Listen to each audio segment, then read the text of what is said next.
Hello everyone, hope you all are doing perfectly fine. This is me again and welcome back to my YouTube channel Explore Psyche. In today's lecture, we're going to talk about clinical psychology, the branch of psychology, and हम देखेंगे कि इसके कौन से different aspects हैं और इनकी branches के बारे में, ये क्या काम करते हैं, इनकी क्या contribution है psychology की। और ये भी देखा जाता है कि clinical psychology को psychology में बहुत ज़्यादा importance दी जाती है, तो इन चीज़ों पे भी हम क्लियरली इसको डिस्कस करेंगे। क्लिनिकल साइकोलॉजी के ओरिजिन की बात करें तो Lightner Whitmer was a person जिन्होंने अपनी राइटिंग्स के अंदर क्लिनिकल साइकोलॉजी का टर्म यूज़ किया था, और लाइटनर विटमर ही वो पर्सन है जिन्होंने psychological clinic first time operate किया था। स्टार्टर में जो उनकी क्लिनिक में पेशेंट्स थे या क्लाइंट्स आते थे वो ज़्यादातर बिहेवियरल और एजुकेशनल प्रॉब्लम्स के साथ आने वाले बच्चे हुआ करते थे, लेकिन फिर जैसे जैसे उनका काम बढ़ता गया तो यहाँ पे फिर उसने इस चीज़ को भी देखा और कहा कि सारी एजेस के जो लोग हैं वो जो भी उनकी प्रॉब्लम्स हैं, डिफरेंट वैरायटी ऑफ प्रॉब्लम्स के साथ वो हो सकते हैं, वो सारे ही उन पे क्लिनिकल साइकोलॉजी एप्लीकेबल है। And the clinical psychology is the branch of psychology that studies, assess and treats people with psychological problems or disorder। कि क्लिनिकल साइकोलॉजी की वो ब्रांच है जो डिफरेंट और वैरायटी ऑफ प्रॉब्लम्स या डिसऑर्डर्स के साथ जो लोग आते हैं उनकी स्टडी करती है, उनको असेस करती है और फिर उनका ट्रीटमेंट देती है। ये है क्लिनिकल साइकोलॉजी।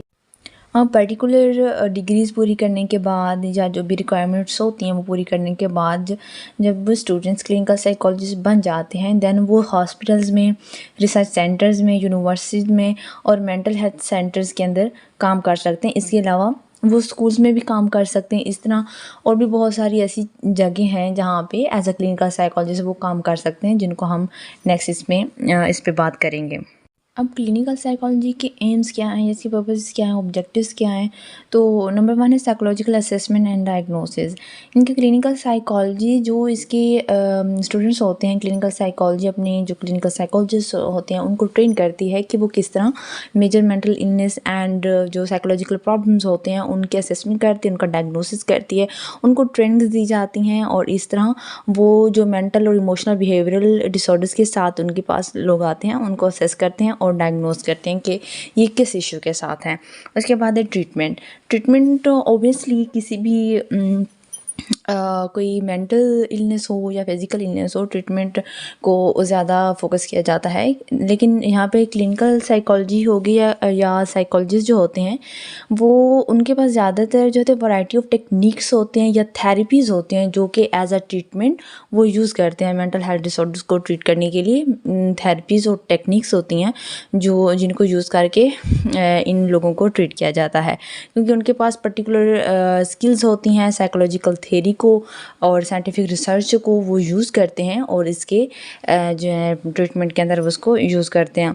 उसके अलावा रिसर्च का जो फील्ड है, रिसर्च की फील्ड में भी क्लिनिकल साइकोलॉजी का बहुत ज़्यादा काम होता है। इसके अंदर भी क्लिनिकल साइकोलॉजिस्ट बहुत इंपॉर्टेंट रोल प्ले करते हैं। वो किस तरह से कि रिसर्च जो होती है वो क्लिनिकल साइकोलॉजी की फील्ड में इस तरह से प्ले की जाती है कि इसकी प्रिवेंशन पे, डायग्नोसिस पे, असेसमेंट और ट्रीटमेंट पे रिसर्चेस की जाती हैं कि किसी डिसऑर्डर के लिए डायग्नोसिस के लिए कौन से टूल्स हैं, प्रिवेंशन किस तरह से होगी, इसकी असेसमेंट किस तरह से करनी है और इसकी ट्रीटमेंट के लिए कौन से स्ट्रेटजीज, टेक्निक्स या थेरेपीज यूज़ करनी है।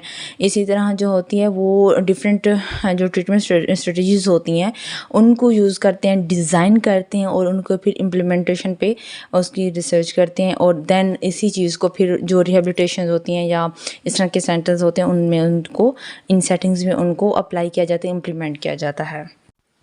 तो क्लिनिकल साइकोलॉजी और counselling psychology most of the time mix up हो रही होती हैं, तो यहाँ पे हम थोड़ा सा इनके में डिफरेंस देख लेंगे, not the all differences but कुछ चीज़ें हम यहाँ पे देख लेंगे। क्लिनिकल साइकोलॉजी और काउंसलिंग साइकोलॉजी का मेन डिफरेंस जो है वो ये है कि क्लिनिकल साइकोलॉजी ज़्यादातर जो है साइकोलॉजिकल डिसऑर्डर्स जो होते हैं उनको ट्रीट करती है और उनको असेस करती है, जबकि काउंसलिंग साइकोलॉजी होती है वो आपकी जो हमारी डेली लाइफ जो है या हमारी पर्सनल छोटे मोटे फंक्शनिंग के रिलेटेड या कुछ भी इश्यूज़ आ जाते हैं, ये उनको लेके उनको डील करती है। और इसके अलावा फाउंडर की बात करें तो लाइटनर विटमर हैं क्लिनिकल साइकोलॉजी के फाउंडर, और दूसरी तरफ Frank Parson is the founder of counselling psychology. इसके अलावा जो इनकी पॉपुलेशन होती है वो सीवियर प्रॉब्लम के साथ होती है क्लिनिकल साइकोलॉजी की, लेकिन काउंसलिंग साइकोलॉजी की पॉपुलेशन जो होती है वो लेस सीवियर प्रॉब्लम्स के साथ होती है।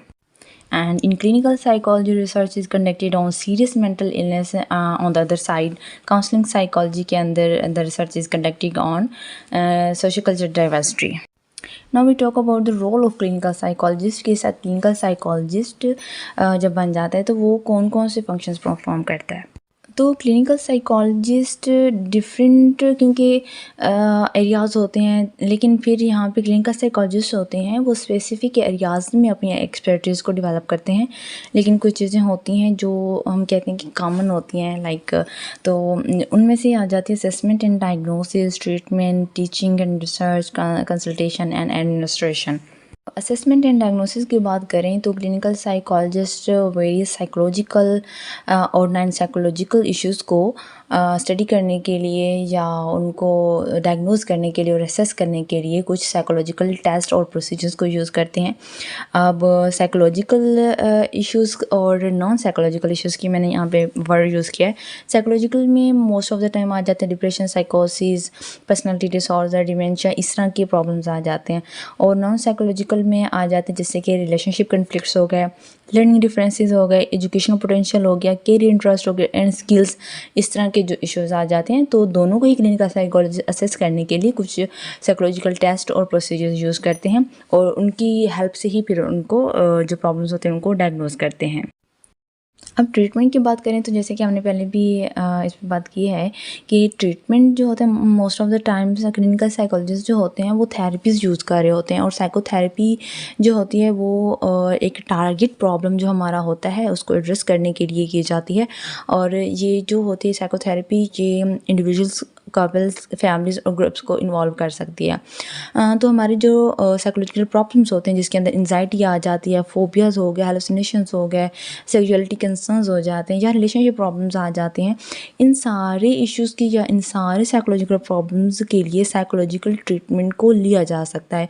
क्योंकि जिस तरह हमें फ़िज़िकल जो इलनेस हो जाती है उसके लिए हमें मेडिसिन की ज़रूरत होती है, तो इसी तरह हमारी जो साइकोलॉजिकल इलनेस है उसको डील करने के लिए भी हमें साइकोथेरेपी जो कि एक मेडिसिन की सूरत में ही है वो हमें लेना पड़ती है और लेनी चाहिए। इसी तरह हम डिफरेंट रोड अप्रोचेस हो जाती हैं, थेरी जो होती हैं, थेरेटिकल मॉडल्स क्लिनिकल जो साइकोलॉजिस्ट होते हैं वो यूज़ करते हैं इनके जो साइकोलॉजिकल बिहेवियर प्रॉब्लम्स हैं उनको यूज़ करने के लिए और उनको ट्रीट करने के लिए। तो मोस्ट साइकोलॉजिस्ट क्या करते हैं कि इलेक्टिव स्ट्रेटजीज़ यूज़ करते हैं इनको ट्रीट करने के लिए। इलेक्टिव स्ट्रेटजी वो होती है जिसके अंदर साइकोलॉजिस्ट डिफरेंट जो थेरेटिकल मॉडल्स होते हैं या थेरेटिकल उनके पर्सपेक्टिव्स होते हैं उनको डिफरेंट को मिला के जब वो उसका ट्रीटमेंट कर रहे होते हैं, दैट्स कॉल्ड इलेक्टिव स्ट्रेटजी।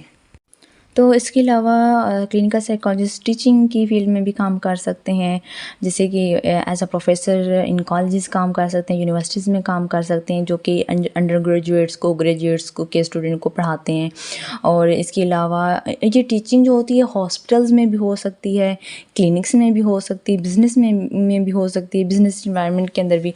ये किस तरह के लाइक इस टीचिंग का ये मतलब है कि मिसाल के तौर पर हॉस्पिटल में ये किस तरह से टीचिंग होती है कि नर्सिस को या इस तरह के लोगों को इसके बारे में बताने के लिए या उनको डील करने के लिए कि अगर इस तरह के पेशेंट्स आते हैं तो उनके साथ किस तरह से डील कर रहे हैं उनको देखने के लिए वहाँ पे इस तरह से सिखाई जाती है।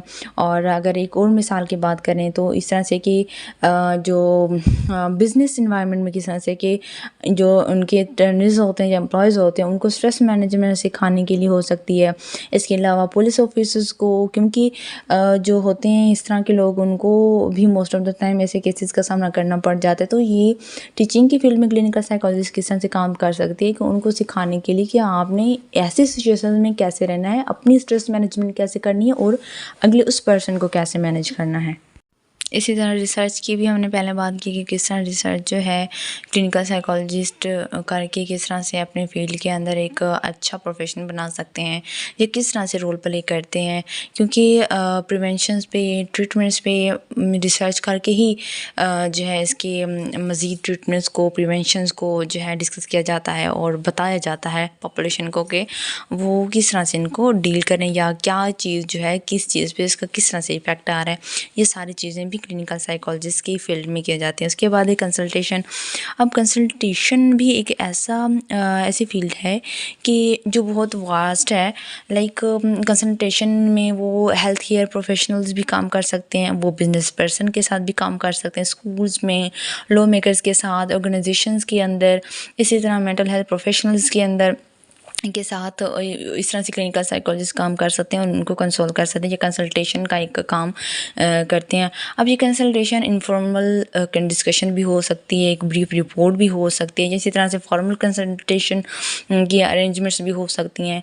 अब ये किस तरह से होता है कि जिस तरह जो कंपनीज़ होते हैं वो क्लिनिकल साइकोलॉजिस्ट या साइकोलॉजिस्ट को हायर करते हैं ताकि वो उनकी जो वर्कर्स हैं वो उनके दरमियान आपस में जो उनकी एक स्ट्रेस होती है या उसको मैनेज करने के लिए या उनको स्ट्रेस मैनेजमेंट स्ट्रेटजीज सिखाएं, ताकि जब बिज़नेस में या किसी भी उनकी जो ऑफिस में कोई ऐसा इशू आ जाता है तो वो उसके साथ किस तरह डील करें। ये सारी चीज़ें जो होती हैं ये कंसल्टेशन होती है। तो क्लिनिकल साइकोलॉजिस्ट जो होते हैं वो ऐसी जगहों पे कंसल्टेशन के तौर पर कंसल्टेशन देने के लिए, प्रोवाइड करने के लिए काम करते हैं।